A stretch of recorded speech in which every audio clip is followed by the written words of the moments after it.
Many can recall hearing stories from their grandparents, but one man's great-grandfather's story led him and two others finding pieces of lost history. When I was probably 7 or 8 years old, my great-grandfather would tell me stories about the maneuvers coming through Middle Tennessee.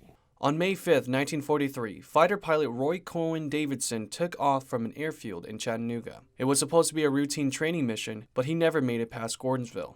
And it was doing its maneuver and went straight into the ground and exploded, and that's pretty much the story. Rumors of the planes remained spread around town, but many assumed the military recovered them all. It wasn't until Landris shared his side of the story with his neighbor that the legend was broken. About 3 days later, they say, "Hey, we found it." Charles called me at home one night and he said, "We found it." So I threw my shoes on, got in the truck, took off over the hill. And there I felt the edge, and I kept going up and finally got to the very tip, and I was like, oh my gosh. From small buckles to a large propeller, some still think their story is hard to believe. You tell somebody, say, "Hey, there's an airplane buried in my field." You think somebody's going to believe me? No. Now I've got proof it's there.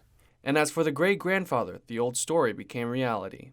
The stories back then, I wished I'd listened more. But for something like this, this one caught my attention, and I can remember it. And he's sitting up there watching right now saying, "I told you so." So there you go.